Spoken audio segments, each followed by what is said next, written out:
Hello, everyone, and welcome to Talk of the Town. It's been a while, but we're back. My name's Karen Bukes, and I hope you stay tuned in for this wonderful show that we have for you tonight. I'd like to start by telling you, Ken and I went to the Phil over the weekend, their holiday pops. It was fabulous.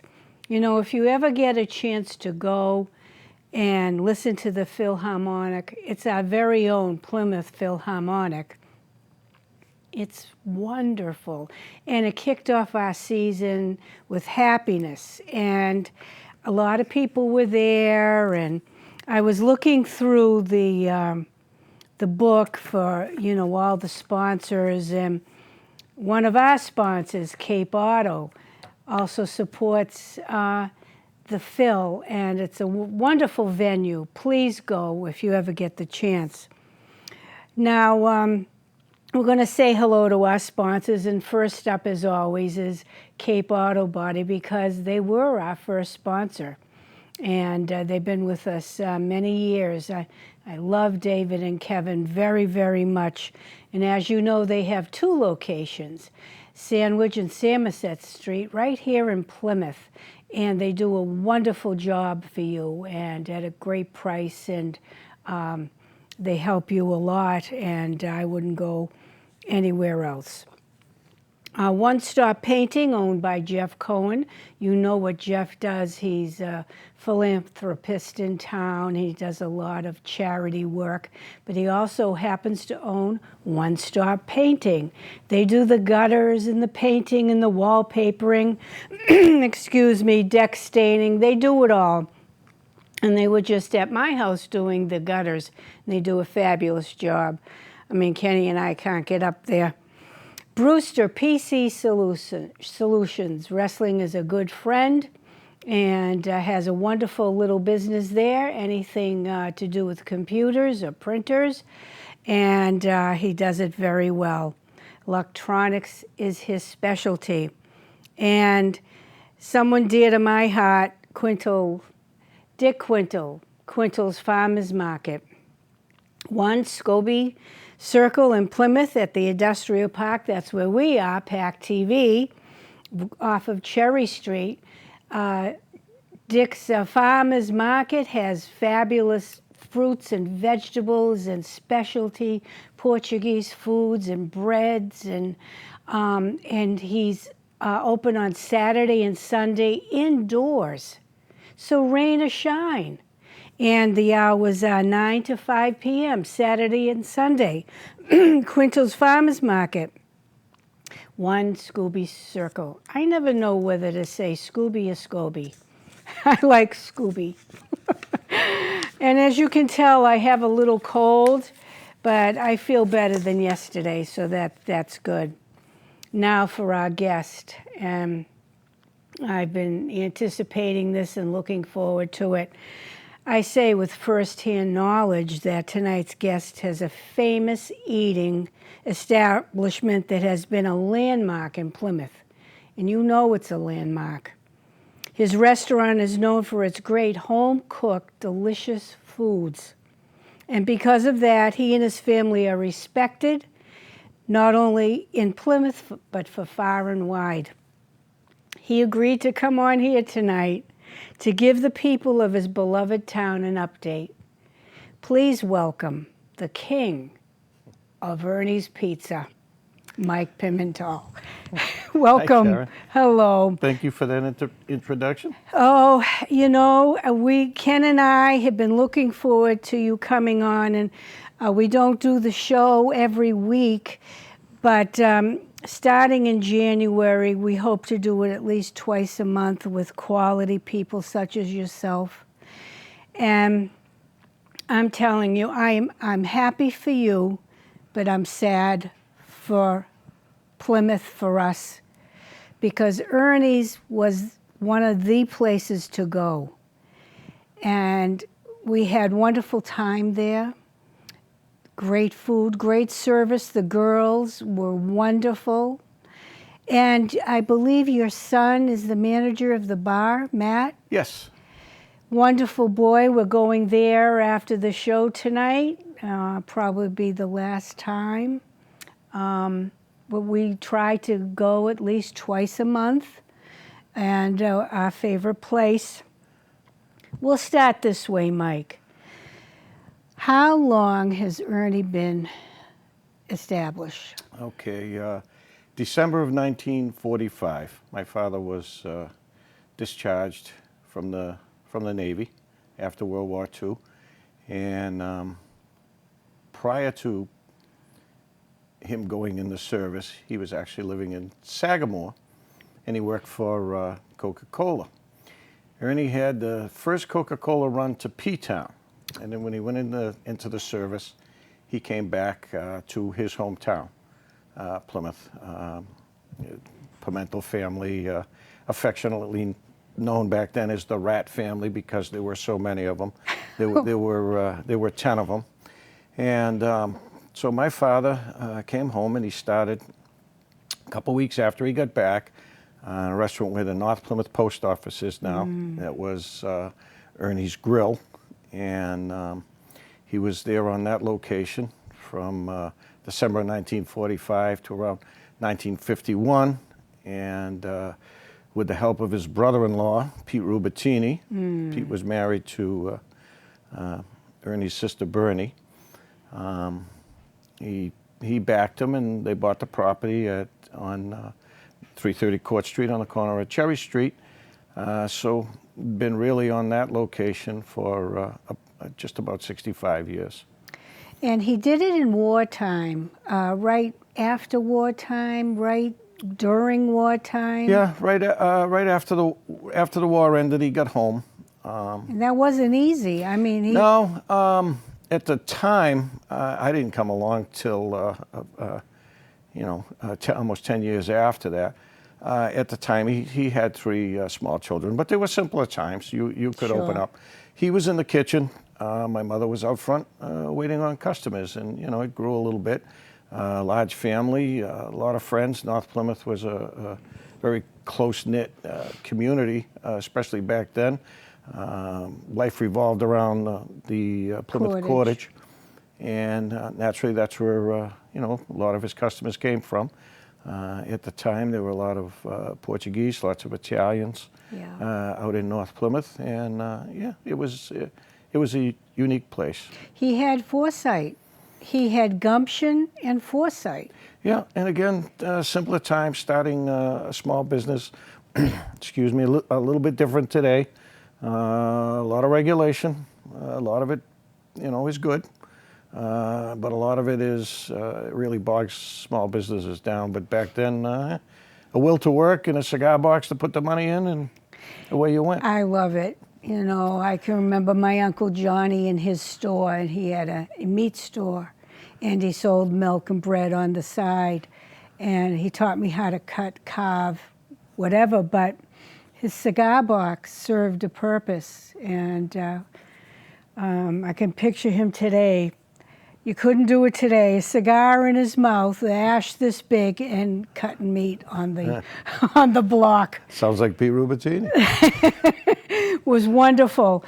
But so your father founded Ernie's. Yes. With his, and floated the idea to his brother-in-law. Yeah, and he helped him out for a couple of years. Didn't take him long to get him his money back. He was always in there, really himself, family. Of course. I had a brother that Jerry, who ran the place. He passed away a few years ago. Yeah. He ran the place before me, and so technically Ernie was my father. So I'm second generation, but Jerry was 18 years older than me. So. There really have been 3 generations of thinking there because, I was a generation apart from my brother. And I had 2 very good teachers. They were very frugal. But they knew how to stretch it. Wasted nothing, Yeah. and, took care of the pennies and worked it. And that's why we're still there. That's right. Who formulated that menu? Well, the menu evolved. I think it's more folklore or a joke. My father being in the Navy. He was on a cruiser. Some of his friends said he spent the whole war below deck on his knees, and he wasn't praying, he was throwing dice. And rumor has it he won the pizza recipe from an Italian from New York, and he came home and opened the restaurant. All But right.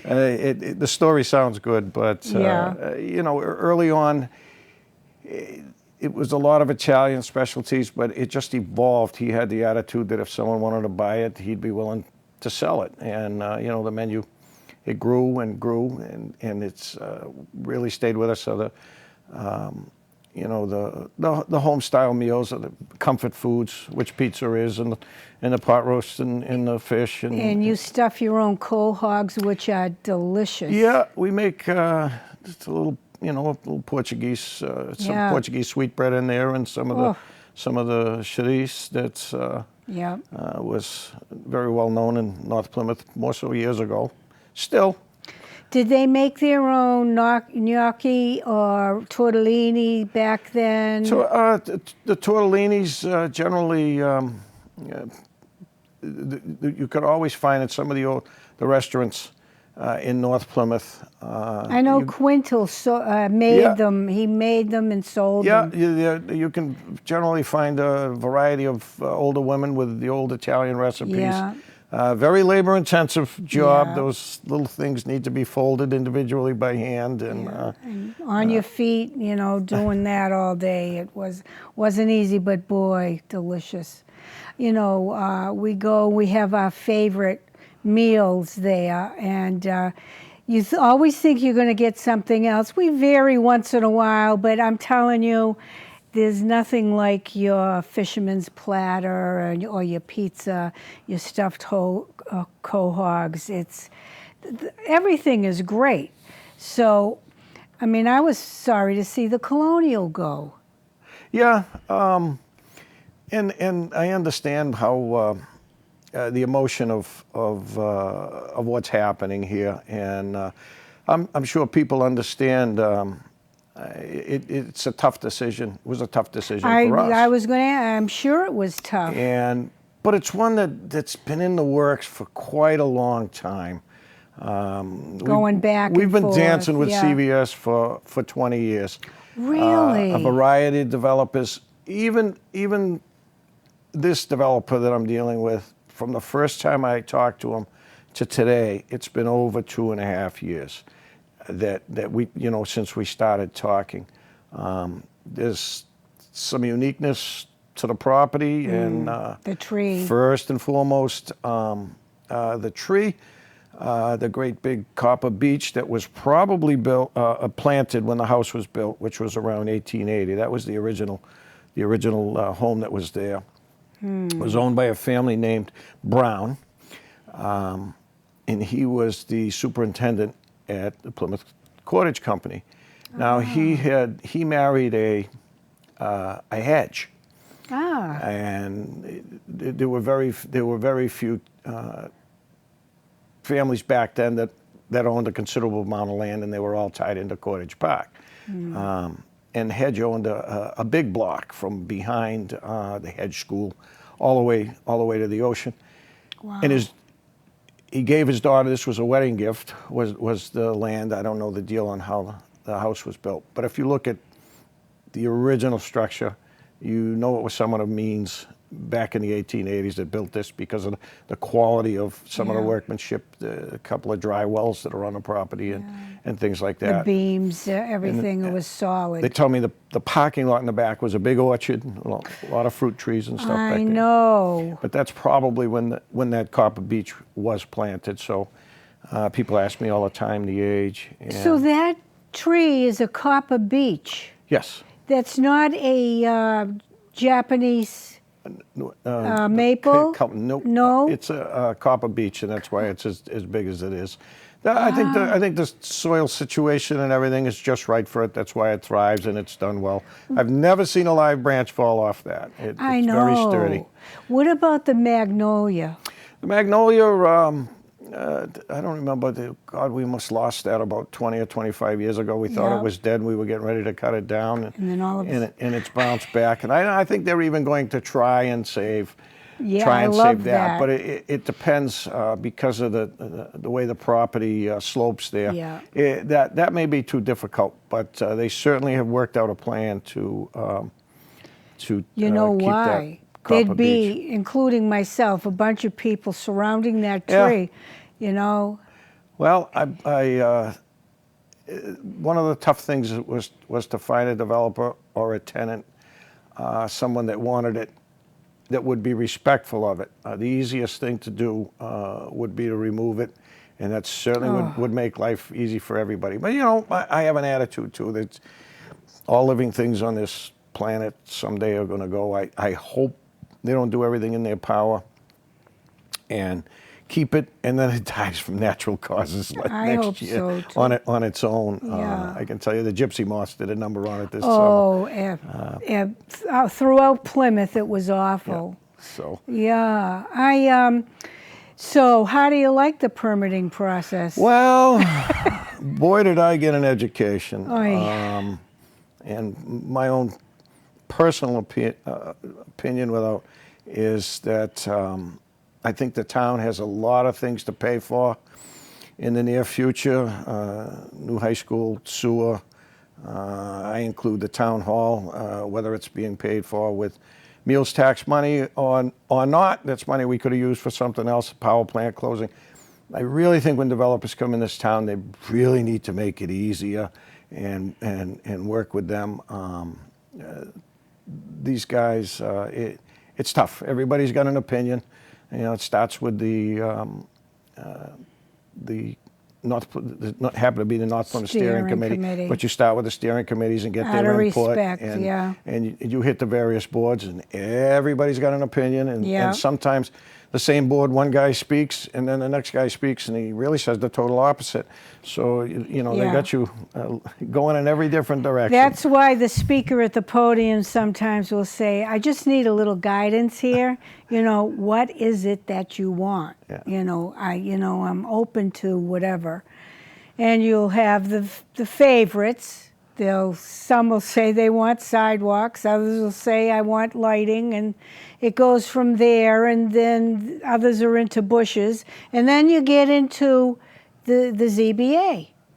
And they go by, you know, the spirit of the law. Their parameters are very small. And so how did you find those two boards? Well, I think they all a little bit overstep their bounds. There's certain things that they're bound by in the legality of things, and then there's their opinion of what they would like to see. And sometimes, you know, that's human nature. I think they want to make sure that all projects are done right. And done in a tasteful way. In a tasteful way. But sometimes opinion doesn't matter. I listen to shingles, clapboard. Oh, boy, what difference does it make? Really, isn't that the personal preference of the person that's building it? Well, they wanted to fit into the ambiance of the area. I understand that, but you stand in that intersection and take a look around, it's pretty eclectic. Yeah, it is eclectic. Yeah, I know. So, I know. What are your plans, Mike? I mean, I'm sure you're looking forward to retirement, but as my husband found out, he got busier. Well, I can understand that. I've had people say to me, "Well, you can't do nothing." I go, "You sure?" Because I'd like to find out. Find out. But Yeah. that being said, getting out of this business, in most instances, in restaurants all the time, people open them, they build them, they sell them. Sometimes they start new ones, they move on.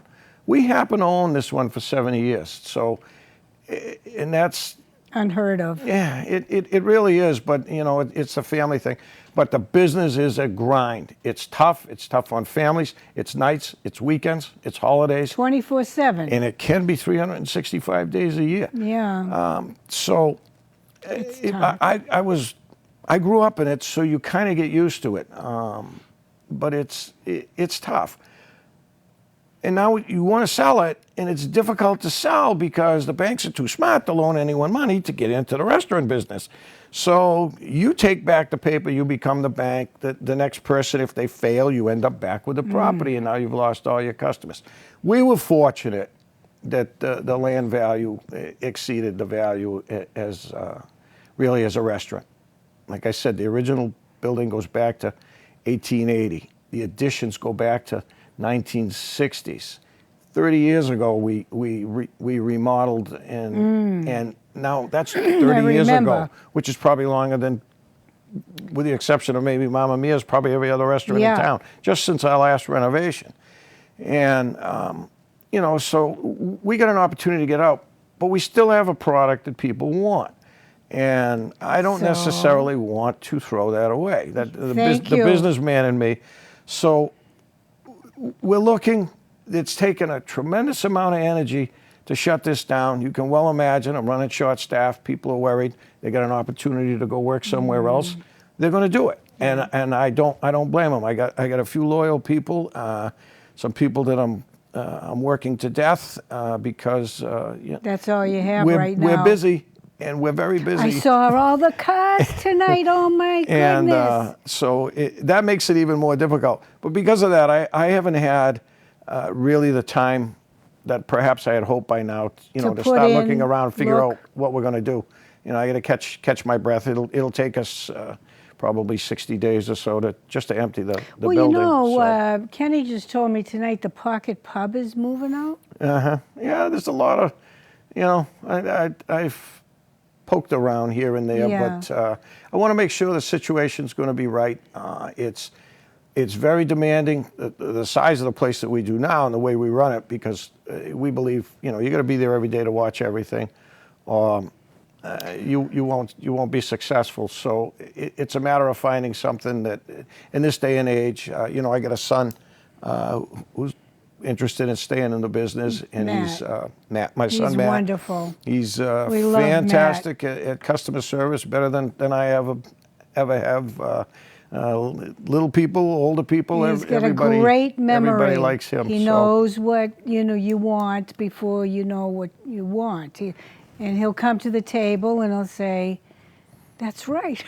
So hopefully, hopefully we can put something together and we can continue. I got an interesting little story, and it involves one of your sponsors, Mr.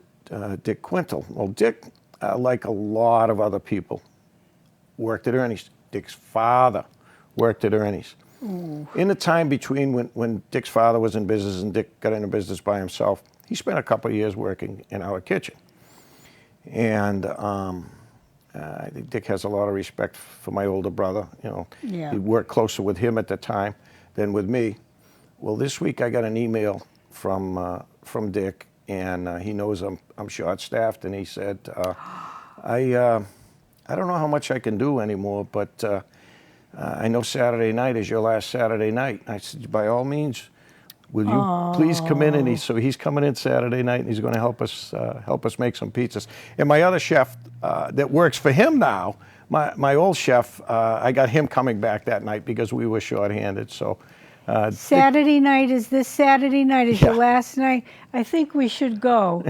And our son have Mr. Quintal make you a pizza. Mr. Quintal, you know, I love that man. And I think to hear that this Saturday night is going to be the last Saturday. We're going to be there till the 30th, but it just so the way Christmas falls, right? It will be our last Saturday.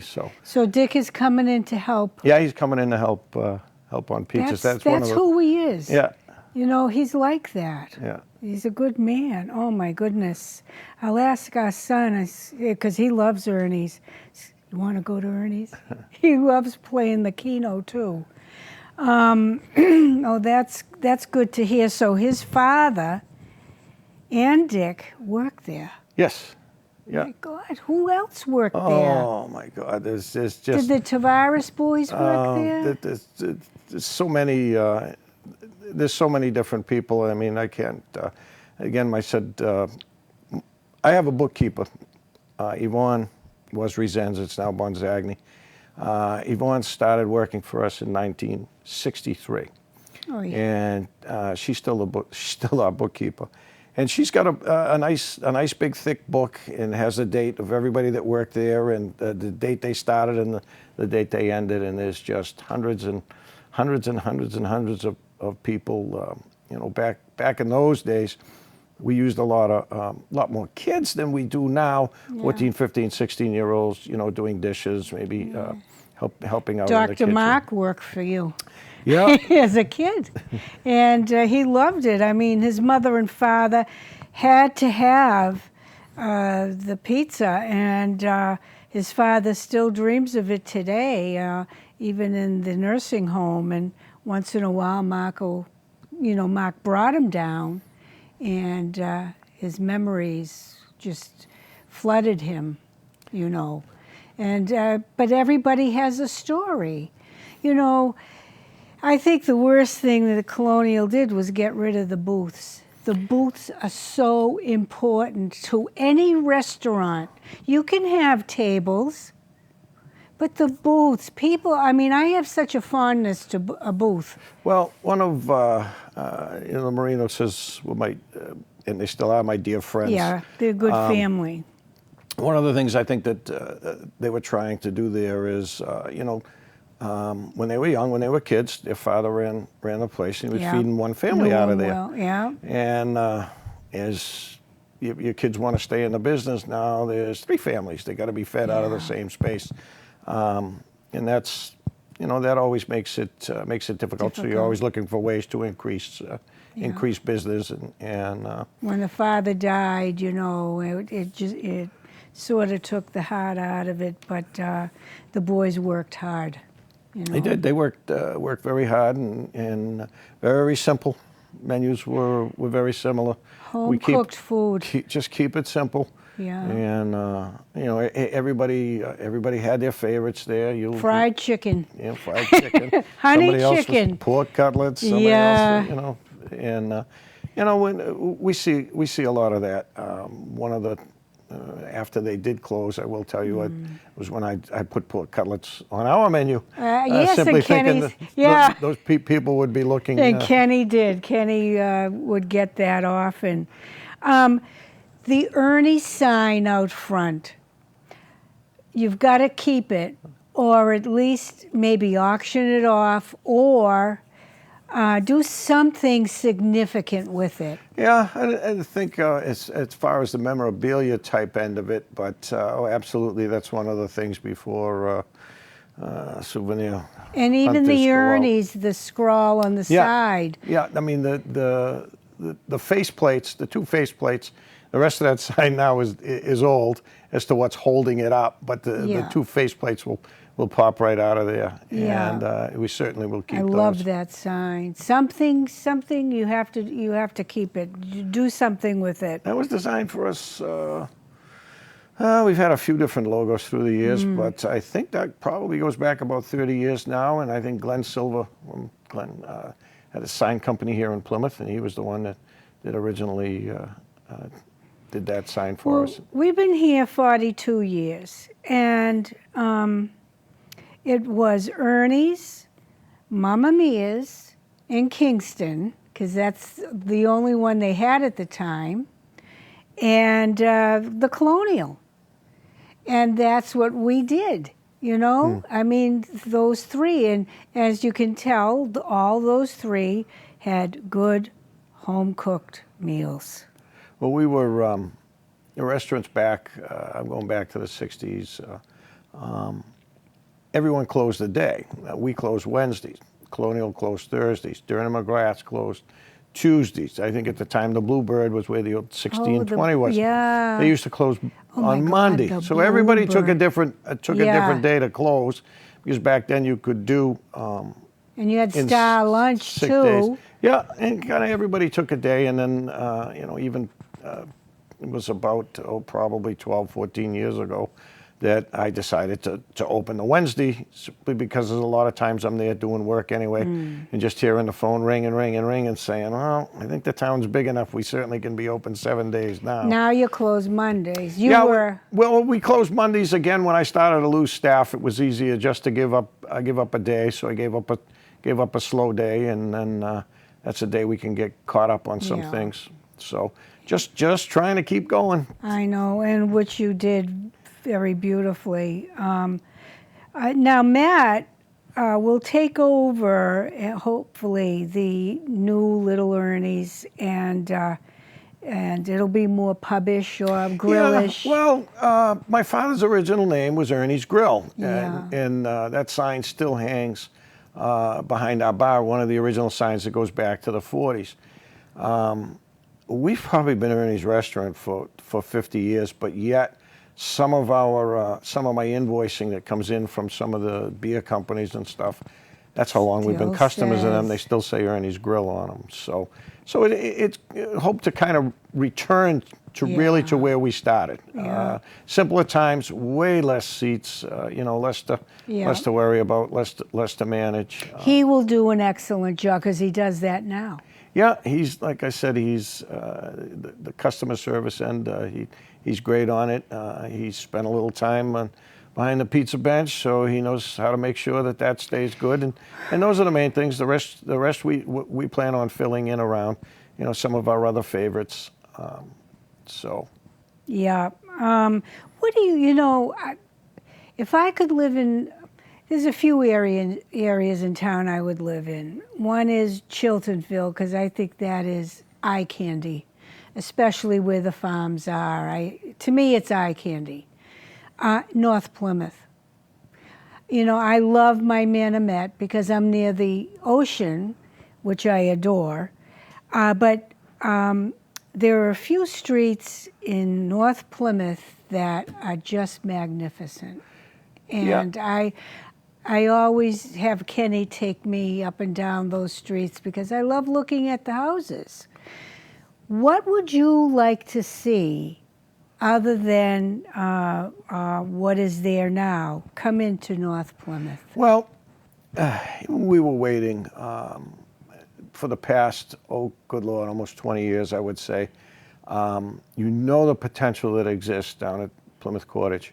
Yeah. And, a bad economy for 8 or 9 years. Prior to that, they had some plans, but reluctantly, I'm sure they had to pull back. Yeah. So you just keep, waiting. Well, I really think they are on the verge of it coming. I think some of the plans have changed. There's going to be a lot of you have to adapt. Residential property there, but certainly their waterfront area. The water to get in there in the channel. It's deep water. Is way better than getting into Plymouth Harbor. So, it's just a great piece of property. So, I can see North Plymouth really feeding off of that some.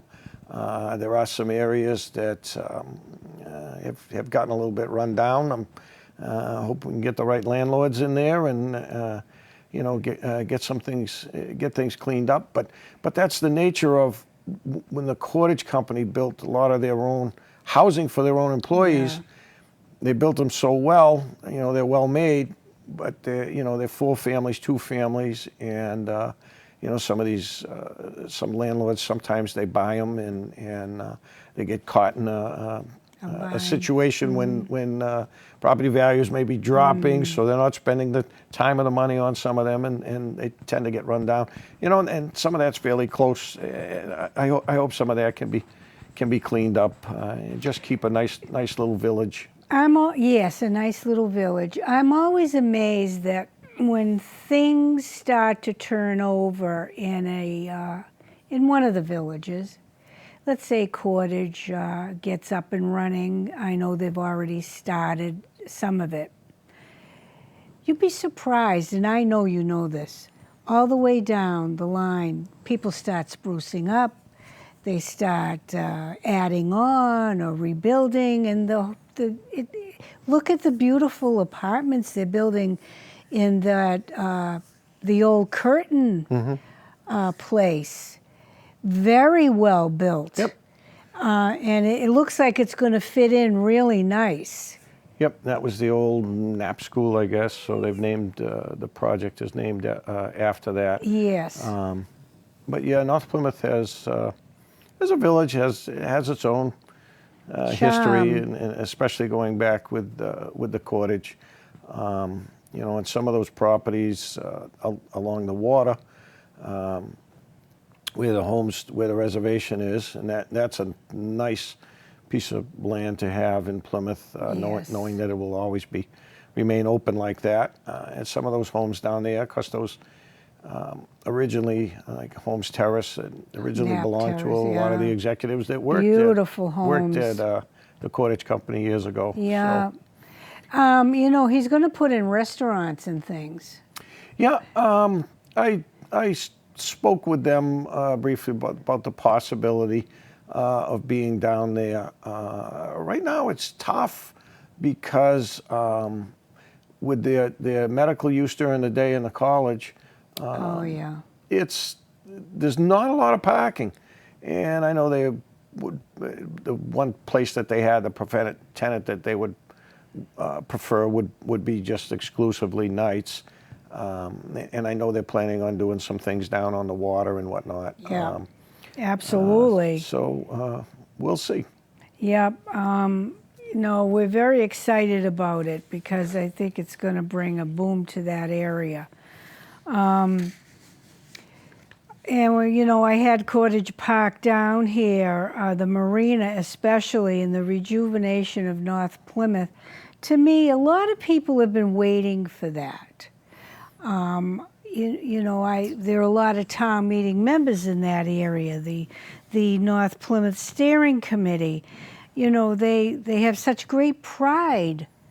The members of the North Plymouth Steering Committee, and there's a few very politically active people in North Christine Plymouth. Pat And you get to Lenny Vaz. Yeah, Lenny. And into Charlie Vandini. Yep. And these people, and a lot of the members of the North Plymouth Steering Committee, Enzo Monti and stuff, these are lifelong residents, and they still have a lot of pride. They bleed North Plymouth. About North Plymouth. Yeah. And you know, that's nice. You know, a few of the people that have really taken care of the properties, one of them, Joe Perry from Perry's Market, he owns quite a bit. I get my sausages there. He owns some of the, Joe's gone, but his family, you know, they own a lot of property. And Joe has always taken extremely good care of his properties, and all you have to do is look around that Perry's Market area, because he does own a lot of the property there, and he keeps them up so that you know, that it looks real nice, and you know, people want to be part of the community like that. I love going in there because it's an old-fashioned market, and the meat market, and you walk in the back, and the men are standing there, and it just reminds me of my childhood. Yep, that's there used to be a lot of old markets like that in North Plymouth. There was Canavazzi's had a market where Divers Market is. There were 3 or 4 others, and lots of small little stores. Pete was downtown, but there were a lot of small little grocery stores. Especially as I went into Rubertini's. When did Rubertini's leave? God, I'm not really sure. Pete was a true character, and one of the great characters of North Plymouth. Real dry sense of humor, and well, you know, my brother-in-law is Billy Johnson, and they live down there on Hall Street. Well, they used to. Their son does now. They live a little further up. And he has the candy store on the waterfront. Right. So when we were going together, Billy would bring us down to Plymouth, and Kenny sometimes would work with Billy, and I got to know Plymouth very well. But my first beach I was brought to, and I believe I was 3 years old, was White Horse Beach. I knew nothing from Long Beach at that point, you know, but it just is a wonderful area, wonderful people. Now, are you going to go to Florida, or? Well, I've always, I'm getting to the point in my life that I would like to spend, you know, some time away if I can get something established. And I know you've worked so hard. yeah, yep, I think a lot of people have, but anybody that owns a small business. And I mean, through the years, you know, we don't run it from the office. We're standing right next to someone on the line. We've asked no one ever to do a job that we haven't done 10 times ourselves. Yeah. And that's the nature of you know, small business, and how to continue to be successful, you know, as far as we're concerned. You've also been good to the community, and you've been good to people running for office. And, you know, a lot of them came in, including my husband, to have a little fundraiser there. What I've always looked at as providing an opportunity for the residents of the community to come and meet the people that are wanting to be elected. So you kind of look at that as a little bit of, you know, a community give back.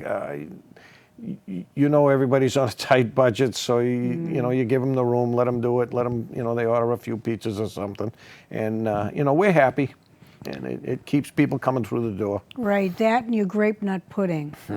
Yeah. We love it. Yeah, that's another thing. Simple as it is, that's been on the menu for 50 years. Yeah. So. Oh, was it? So, did your mother? You said your mother worked the front of My mother, before. I have.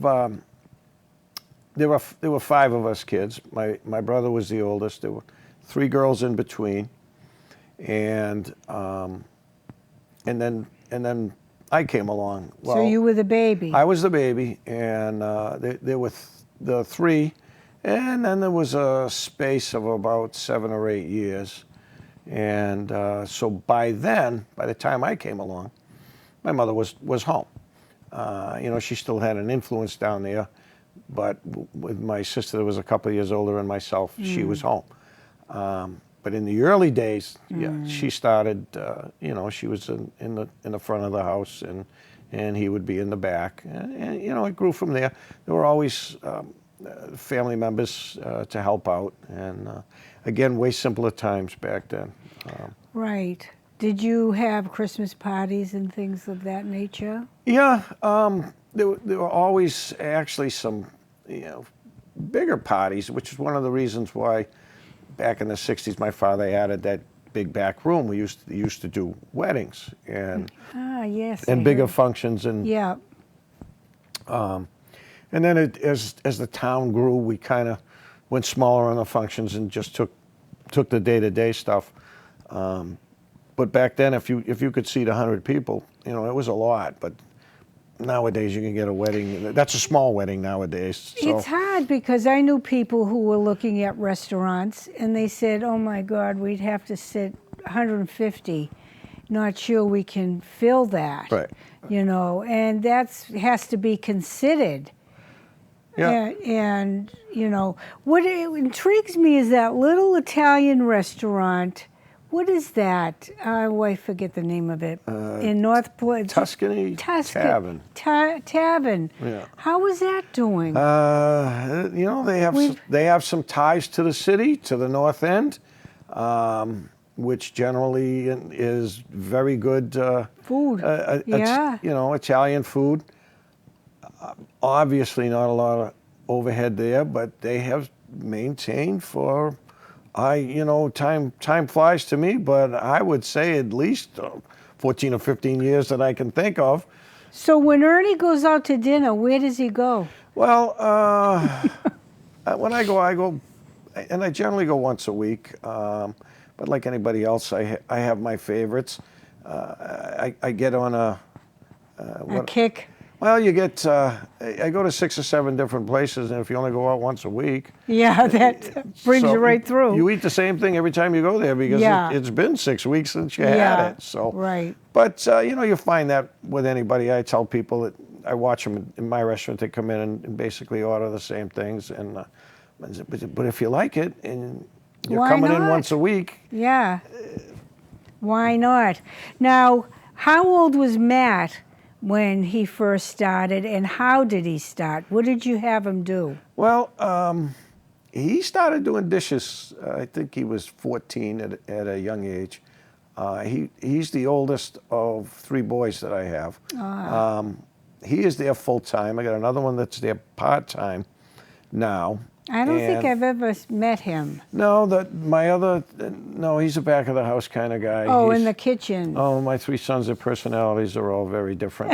Yeah, and as in every family. And that's you know, they're all great. And, Yeah. And I got another one that has worked there. He's a very hard worker, but he now is a plumber. But he could step back in the kitchen behind the pizza line. In fact, I roped him into working the night next week when another night we were short. He's going to come back and help us out. But yeah, Matt, well, I think he was about 14 years old, and then he moved over, you know, onto the pizza bench, and he was there for a while till he got old enough and you know, headed behind the bar. But he's made me pizza. Yeah. You know, if we come in there a little late, and you got to get in there by 10, he'll say, pizza, you know, and he'll go back there. He'll go back and do it. And do it. Yeah, I mean, he's like I said, he's got a great personality for that end of the business. He, you know, he knows he wants to take care of people, and you know, sometimes it's kind of a joke or it's not, but you're always going to have people with issues, and they'll come to us and. They'll tell us there's a problem, somebody wants to talk to somebody. He'll look at me and I'll look at him and I'll say, well, if I go, they're probably going to leave Matt, so why don't you go? Why don't you go? Yeah. One of our friends, Donnie McCaig, owned that, the name escapes me. What? Cranebrook. Oh, yes. And he was forever helping his waitresses and their children, and if they had a problem, and he loved doing that. And they didn't take advantage of him. But what killed him was the winter that it snowed and snowed and snowed, and he didn't get any.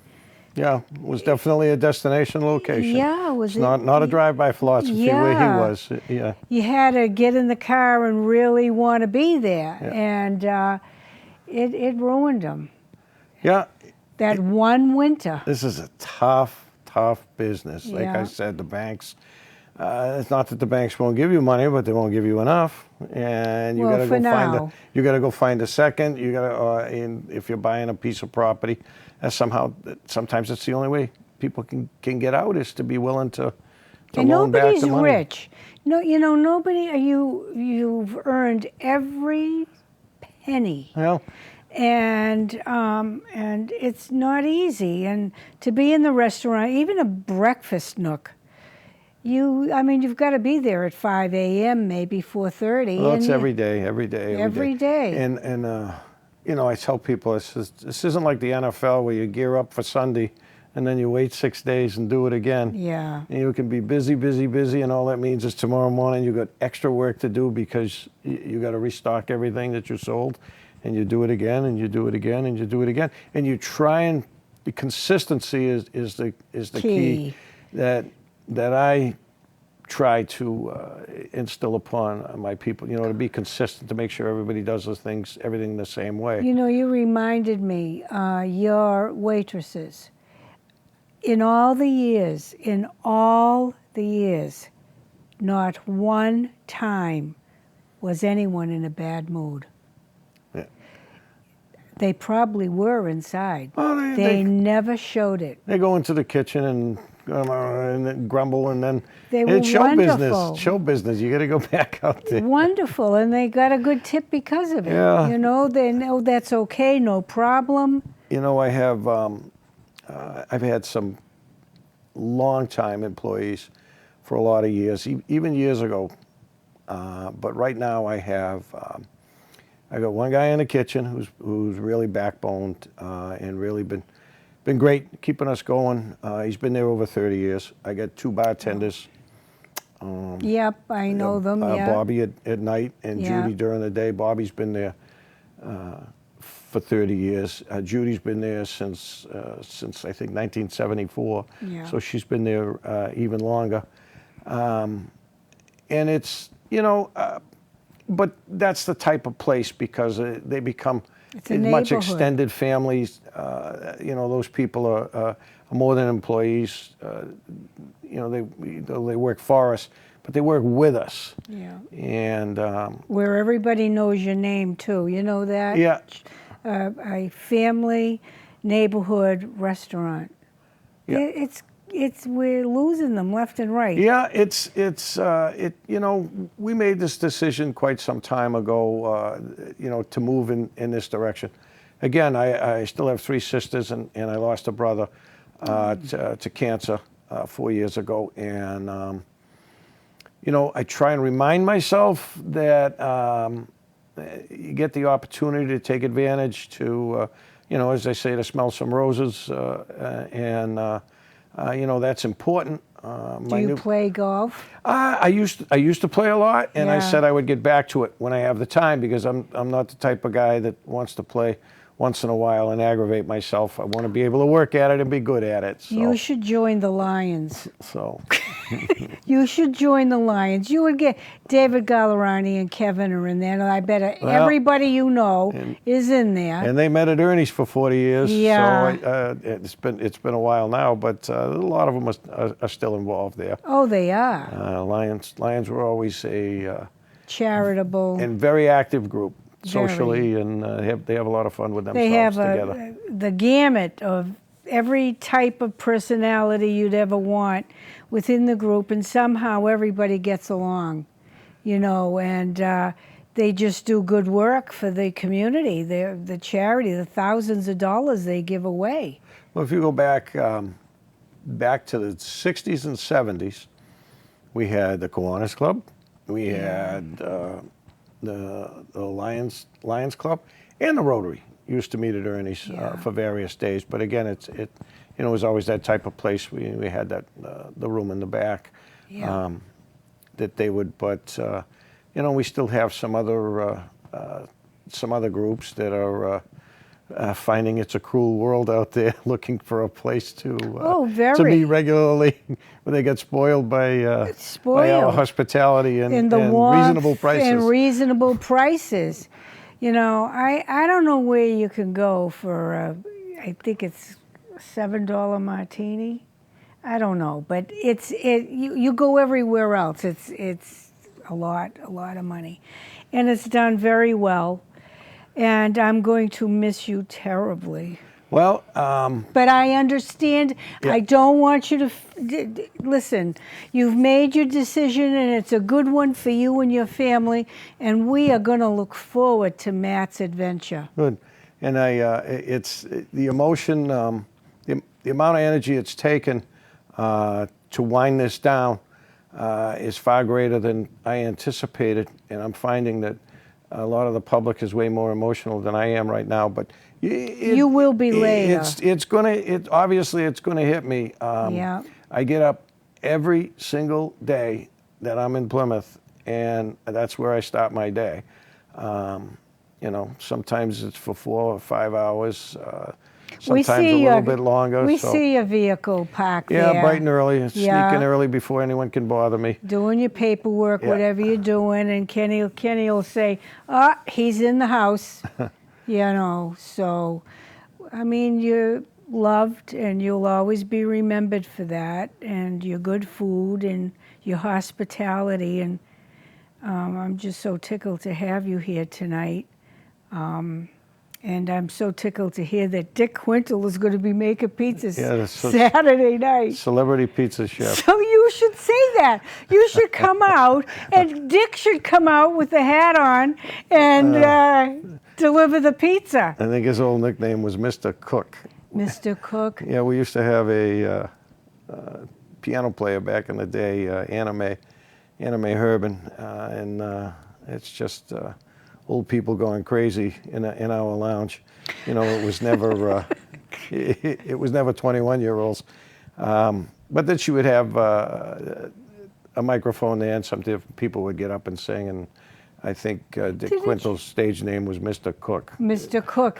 Didn't you have dancing there too? Yeah, well, in the back room, there's still a dance floor. It's covered with rug. But that was the days they used to have dinner dancing on Saturday night. There was that has to come back. A young trio of guys that used to play. Dickie Cross was a musician. Russell Raposa and Danny McAferry. They all they had a trio back in the '60s, and they used to dinner dancing, a different type of bands.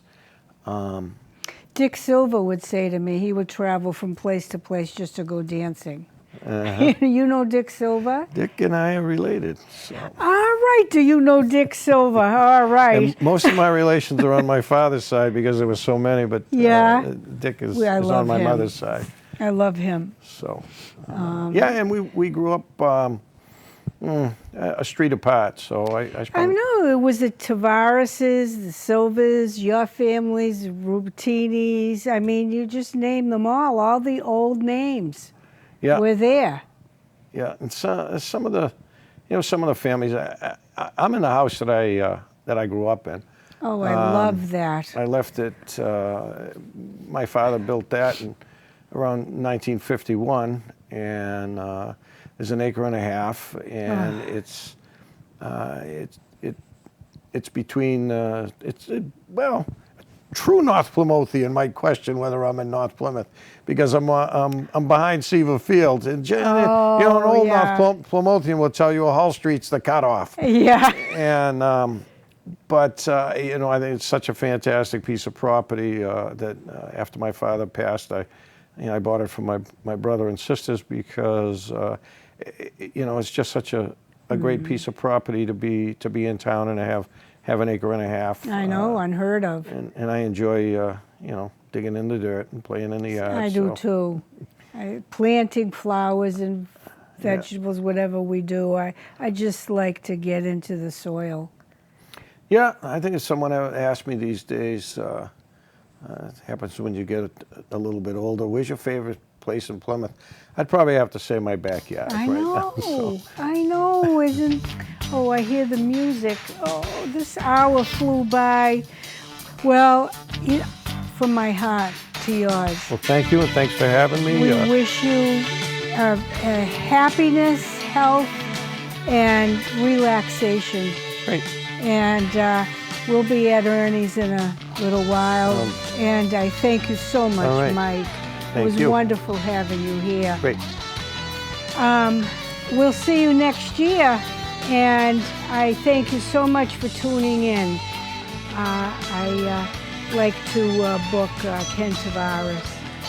Oh, there's a show next week. I won't be here. The Three Amigos with Andrew Botteri.